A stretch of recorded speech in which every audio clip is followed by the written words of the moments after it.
Hello, I'm Shelley Rothus, and I'm a different kind of victim. Today's topic, punishing the victim. Punishing the victim. What do I mean by that? Punishing the victim would be outing them as though they are the bad ones when they defend themselves. So, how do we do this? Many people do it. It's within our society, our culture, and what we make others believe is the right way to do things, morally. So, morals, where do they come from? Opinions. Is an opinion a fact? Absolutely not. But many people believe that their beliefs and opinions are actually factual. So, let's talk about factual. Is gravity factual? I'd say so. Is saying somebody is a bitch or a cunt something that is actually derogatory to everybody? No. So, where do these beliefs come from? Based on other people's opinions. Opinions. What is another thing that is based upon opinion that's not a fact? Slang terms. Oh my goodness. We have so many slang terms out there, it's not even funny. So many words have been changed around, and actually that's where discrimination of special needs can actually come into play. How is that? Mental retardation is an example, because that actually meant that the person is slow. Retard means slow. That's what the word actually means. The slang term is when people used it to insult others, saying that they are stupid. So, based on a previous video, there was people that were not happy that I had used the word cunt. And right now, that's what many people see as totally obscene and derogatory. But you know what? That brings me back to my conversation with Ken. Actually, I didn't even know or heard about that word and didn't really use it. I didn't even know about it. So, somebody had said that they are totally against using that word. So, as I remember asking Ken, I'm like, what the heck is cunt? He's like, well, it's a term to degrade a woman. I'm like, okay, what does it mean? He said it actually means vagina. I was like, okay, so how is that insulting? He said that the reason why it's insulting is because women make it that way. That's right. He told me that bitch used to be extremely derogatory and seen as no way, never use it. But what happened is that women started calling each other that. Hey bitch, what's up? That's right. That's when it became not seen as derogatory. Again, people make these words what they want them to be. And it's very true. So he said if people the women started using cunt more often, then they wouldn't see it as being derogatory, so they would stop using it and they would come up with another word to insult women. Very true. That's exactly what happened, because the word bitch was used by women freely as though it wasn't an insult, so they changed it to cunt, being the derogatory. So, a recent incident that was actually based on lies, again, another abuse plot. Shark twatters involved. Ding, ding, ding. So, shark twatters. Oh my goodness. There are so many shark twatters that believe lies. I actually found out why the last incident that happened occurred, as to why friends turned on me. I actually found out another friend turned on me based on believing lies again. Oh my goodness. lies again. I mean, it happens over and over. So this is what actually happened. The follower, as I would call them, which is they are part of the cult clan. They're a member, they're a cult member, but they're followers because they do what others tell them to do. That's where I actually owe my ex, Mickey, an apology, because actually his ex-girlfriend does follow the orders of others. She's a follower, but she's also a cult member because she engages in the abuse. So their next plot, what did I always say? That the abuser goes after who the victim is closest to. The pattern never changes. Just like on online bullying, where they went after Ken. Once I threw him to the side, things went down. That's exactly what just happened now with my situation here at the place I'm living at that I've been describing to help understand abuse better and bullying and how it is abuse. So, what happened here? I got rid of Mickey and I decided not to associate with him as in having any relationship. And that's what I've done. So what did they have to do? That's right. Abusers never stop, as I've used for the name of my topic. They are always at work trying to plot against the victim. That's why I said, you're never going to win with me. That's right. I see right through it. So that's exactly what they did. They went to my friend Gloria, I'll say ex-friend, wasn't really a friend since they bought the lies. They had showed them one of my videos where I accidentally, didn't even think of it, is put my friend's number on there. My eyes aren't that good. I've been so busy with work. I just say I need new glasses.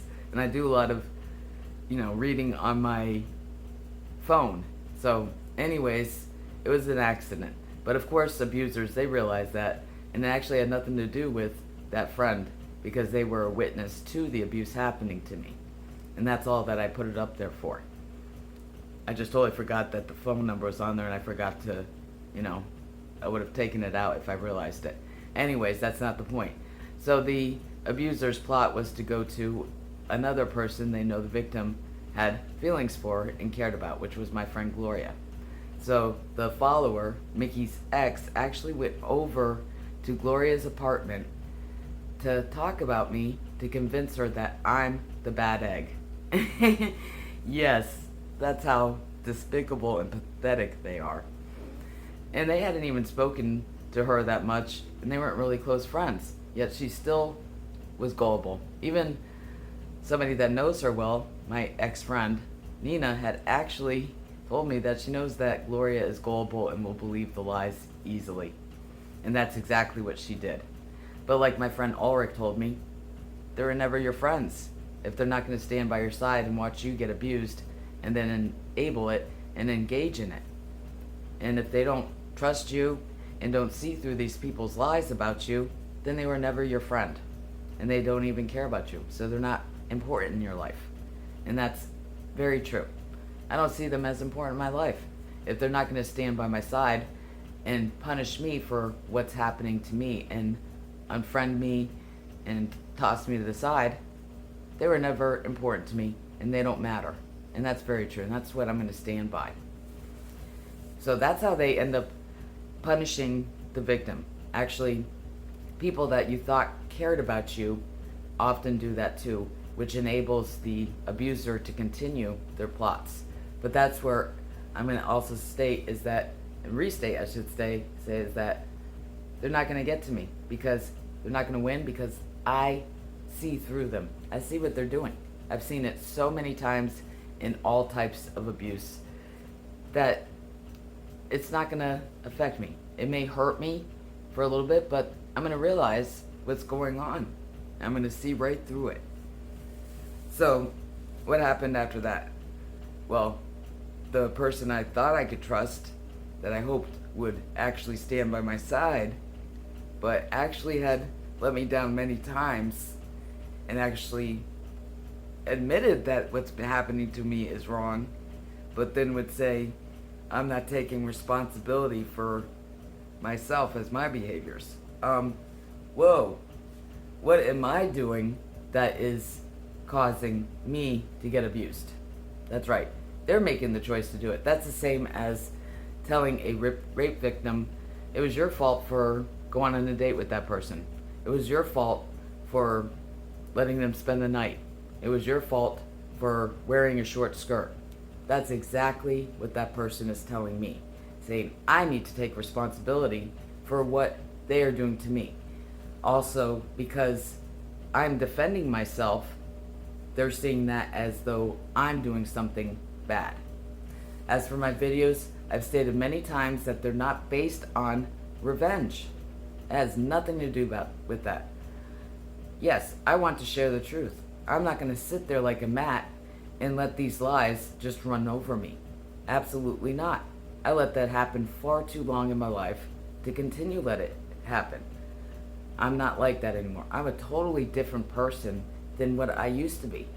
And that old person that I used to be was often hurt because I let people run over me with lies constantly. And it's not going to happen anymore.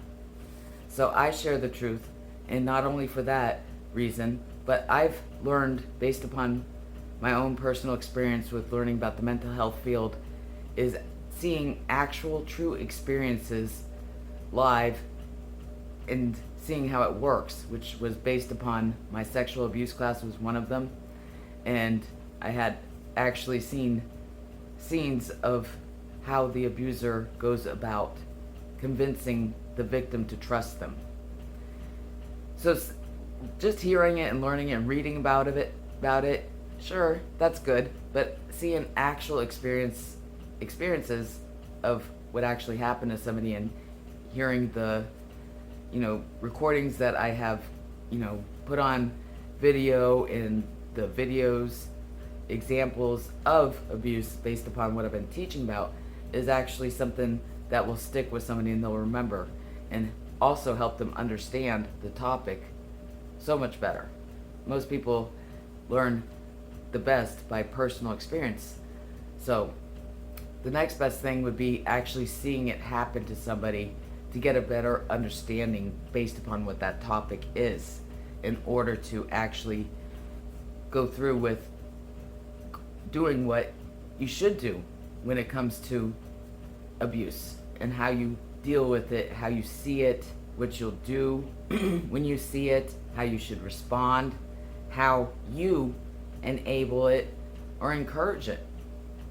And that's exactly what my goal is to make changes within domestic violence to help current or future victims or ones that have already escaped and actually want to know something about it. So why is that? That's because I myself did want to read about it, but it was very hard because it was not very understandable, but then too much detail as to where it was too painful to even read about. So my personal story that I've been writing is mythical realistic for that reason, to help people be able to understand it and also not get so emotional as to where they wouldn't be able to read it because it was too painful. So back to the recent incident as to punishing the victim. So what did this person do once they heard the lies? They contacted another ex-friend and said, you know what, we need to go out to lunch so we can talk about Shelley and, she's the bad egg. I need to let you know what's going on. They're believing something from the abusers that went over there as a plot, knowing what they've already done to me and also being sickened by what they've done to me. Yet they believe the lies right away. See how easily people believe lies? Boom, right there. Even after seeing them do cruel and despicable things to me, they still believed the lies that these abusers had told them. As I've stated in the other past videos, that they even stalked me. These same two people that went to her, or that one person, his ex-girlfriend, to say these things to her about me. So she's also upset because I used the word cunt. And I was talking to my friend Scott. He made a very good huge point to me. He's like, wait, they're upset at you for saying the C word, yet look how they're treating you. They're saying that, it's derogatory to use that word, yet they're treating you in derogatory ways and watching others treat you in derogatory ways and ditching you as a friend and also blaming you for that abuse happening to you. That is so much more despicable and cruel than using the C word. And he's absolutely correct. And that just shined a light over me, like, wow, he is absolutely correct. It is so much more derogatory, and it's also hypocritical because they're saying they're upset about the C word because, it's against, that person's religion. Well, let me say something about religion. If they're going to be mad at me about using that word, yet the person that they spoke to, which is my ex's ex-girlfriend, well, let's talk about the religion. It's a sin, a much huger sin, to cheat on your wife or your husband, or to have sex with a married female or male. Well, guess what? Maybe she should think about that, because Mickey's ex actually was messing around with my ex when he was still married. That's right. Margaret was messing around with Mickey when he was still married.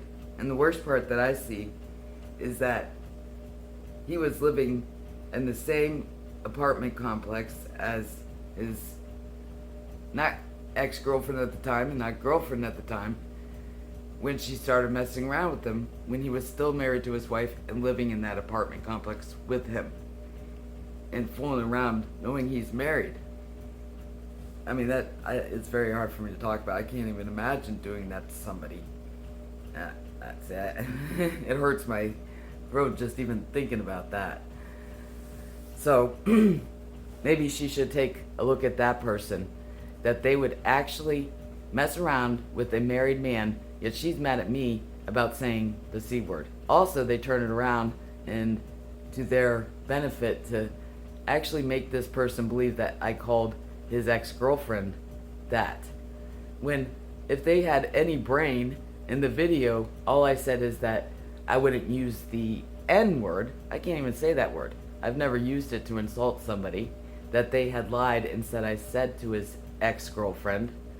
And that if I was going to say something, I would have called them, and I'm saying this in general, anybody. I didn't say that I said that to her, or I'm saying that to her. If they had a brain, they would have seen that. I said if I would have said anything to insult somebody, I would have called them a cunt or a bitch. I would have, if that was actually true. So if you had a brain, you would actually realize that. So I didn't actually even call her that C word that they find so derogatory, but they are okay watching people abuse me. And then the other person had said that I'm not taking responsibility for my behaviors. Self-defense is not doing something wrong. That would be like telling somebody that defended themselves against physical abuse. See, that's where there is a huge problem within our culture as for domestic violence. When it comes to emotional abuse, verbal abuse, psychological abuse, mental abuse, they say, oh, just walk away. Don't defend yourself. Or that goes along with people who are onlookers or followers. Just walk away if you see abuse happening. So if you see somebody getting knocked out, are you just going to stand there and watch? Especially, if it's somebody you care about and it is somebody that you have feelings for and they're your friend. Are you going to just stand there and watch them get killed and knocked out? That's a question that these people should ask themselves. Yet they're looking at me as though I'm bad for using self-defense in verbal ways to defend myself. And I'm using what's actually true and using truth to defend myself. So, there's two things right there. They're being hypocritical, like my friend Scott explained to me tonight. And they're actually the ones that are encouraging being derogatory. If they're going to sit there and say that saying the word cunt is derogatory towards all women, yet they're going to watch a woman get abused and treated like crap and also treat them like crap themselves, tell them to go fuck themselves. He's actually correct. Absolutely correct. So that's something I learned tonight. Punishing the victim for defending themselves happens so often, more than we realize, and it needs to stop. Because if we teach victims to not defend themselves, we're teaching them to accept that behavior as though they should just ignore it and just let it keep happening to them. And then what does that affect and what does that play a role in? Is conditioned normalized victimization syndrome. Absolutely true. We're going to sit there and teach victims to just tolerate and accept abuse, yet they'll say, oh, I'm against abuse. Oh, but don't defend yourself. You're a bad person now for defending yourself. That's punishing the victim. So take a step back and think about your responses to victims. And it also made me realize, like my friend Ulrich said, they were never your friends. They never cared. So they're not important to you, and they shouldn't matter. He's absolutely correct. So that's it for today on the topic of punishing the victim. I'm Shelley Rothus, and I'm a different kind of victim. See you next time.